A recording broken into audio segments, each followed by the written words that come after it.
Siam Lee was born in 1997 in Hong Kong, an autonomous territory in southeastern China. She was the daughter of Carmen Nun Lee and a South African businessman whose name I couldn't find. As a child, Siam lived in the city of Johannesburg, South Africa. However, when she was 5 years old, her father died and she had to move with her mother to the city of Durban, also in South Africa. Siam had dreams of one day becoming a teacher and traveling the world. According to family and friends, she was kind, friendly, and a young woman who somehow managed to convey peace to people. Siam attended Crawford College. As a teenager, she held several jobs, including waitressing and selling chemicals for swimming pools. In the year 2017, when Siam was 20 years old, things changed. The young woman started working with sensual massages. She offered her services on an adult-only website, along with her mother, under the moniker Student in Training. Carmen, the young woman's mother, said that they worked together and that she only allowed Siam to do massages, nothing more. However, according to some sources, Siam has also started offering escort services. She had an advertisement on the website saying that she made all kinds of fantasies come true. Her goal was to save enough money to pay for college in the future. One of the customers that Siam served was a man named Philonin Tuli. He was a businessman and was 28 years old at the time of the facts. One day, he hired the young woman's services and picked her up in a car, a black Mercedes, at the door of her house. The two left, and around 10 p.m., he left the young woman at home again. Siam looked quite upset and stressed when she came home. According to her mother, the young woman even said that she never wanted to see that man again. On January 4th, 2018, Siam Lee disappeared. On that day, it is known that around 4 p.m., a man arrived at the massage parlor where Siam and her mother worked. This man was in a black Mercedes and armed. After leaving the scene, the man drove at high speed, even losing control and hitting another vehicle. He didn't stop, and with that, the driver of the vehicle hit started chasing him. But at some point, he distanced himself and flee. After the news of the disappearance, searches for Siam spread throughout the province. The girl's disappearance sensitized the entire local community, and several people mobilized to help in the search. Siam was last seen outside the massage parlor. She was barefoot and wearing a sundress. The young woman's family went to the police saying they suspected that she had been taken against her will by Fulani, and that he was the man who entered the massage parlor armed and left there very upset. The private detective Brad Nathanson was hired to investigate the case in parallel with the police and help in the elaboration of hypotheses for what would have happened. The detective was considered one of the best in his field and was hired by Siam's father family, who resided in Australia. The young woman's disappearance ended up exposing the massage parlor where she and her mother worked, located in an upscale neighborhood of Durban. After the disappearance, several intimate photos of her and her mother surfaced, which caused a lot of discomfort for several people. The police, along with a team of private detectives, toured several massage parlors in the city. They discovered that Siam and her mother had been tending to some customers on the day of her disappearance. Carmen, Siam's mother, was taken in for questioning during the investigations. She was not arrested or charged, but had to provide some clarification. The owner of the property where the massage parlor operated claimed that he didn't know that his property was used for that type of activity. According to him, he just rented the place to a friend and only cared about getting the rent. However, the police didn't believe this version. During the investigations, the place was the target of surprise raids several times by the authorities, in the intention of finding something that could help in the case. A week after Siam's disappearance, a farmer taking his grandson fishing found a human body in a sugarcane field. The man immediately reported the police, who went to the scene to investigate the information. After expertise, the body was identified as that of Siam Lee. In a statement to the police, the farmer said that he first noticed a charred piece of sugarcane on an isolated road, and that caught his attention. He said he had served in the military and seen some terrible things, but what he saw that day really shocked him. The man said it took him a while to believe that it was even a human body, due to the state it was in. Forensics noticed a very strong smell of gasoline at the scene, which indicated that the criminal had used the fuel to set fire there. He would also have gone to the place at night when he knew there would be no one nearby. Had it not been for the drizzle that occurred during the night of the murder, the entire field would likely have been burned. The body was in the region of New Hanover, a small town in the district of KwaZulu-Natal, 100 kilometers from the city where the young woman was taken. According to the police, the young woman was handcuffed and with a blanket over her head. Her face was unrecognizable, and the murder weapon was probably a hammer. The necropsy indicated that the cause of death was due to a large hemorrhage caused by numerous injuries to the head region. It was also found that the young woman had 90% of her body burned after being lifeless. Family members confirmed through belongings found at the scene that it really was Siam Lee, but even so the authorities preferred to carry out a DNA test to be 100% sure. Subsequently, the result of this examination proved that in fact the body found belonged to Siam Lee. The crime not only shocked the young woman's family, but also the entire country. The dynamics of the crime and all its brutality indicated that the person responsible was very angry with the victim. During investigations, police discovered that Filani's car was involved in an accident not far from where Siam's was last seen alive. The same accident reported earlier by the driver who was hit by the vehicle at high speed.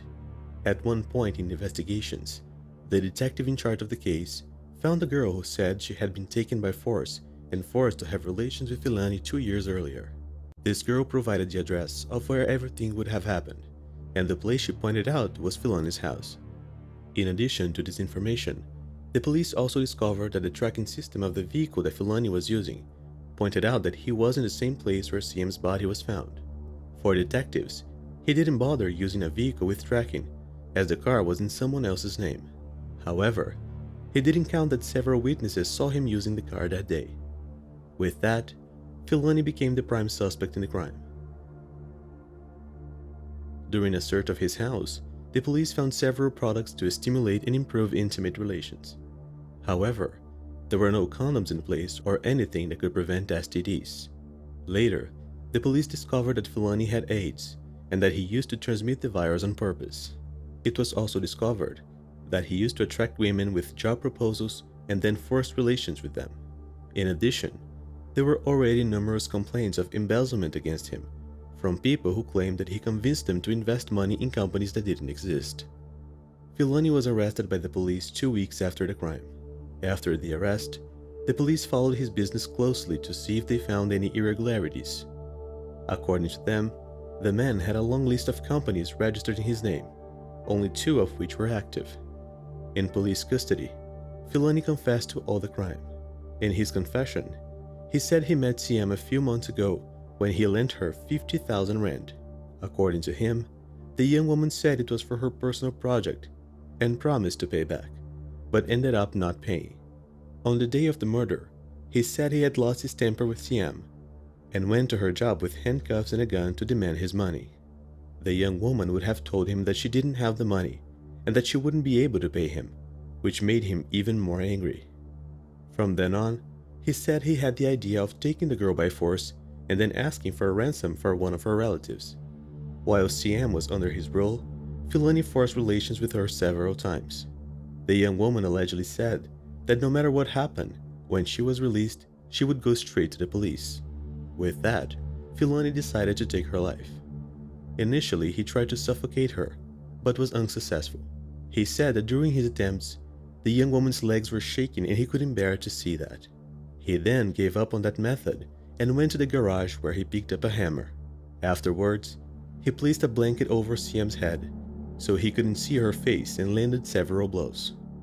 After realizing what he had done, Filani said he panicked and went to a gas station in the city to buy 25 liters of gasoline. He stayed at the scene for a few minutes, and despite the security cameras being turned off at the time, an establishment attendant later recognized him.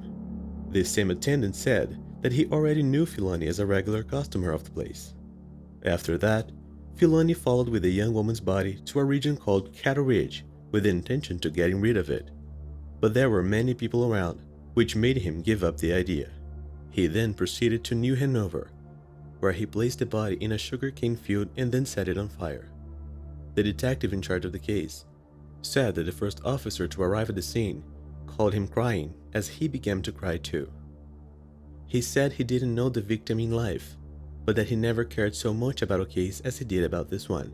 According to him, after receiving the sad news, he knelt down and asked God to help him find the person responsible.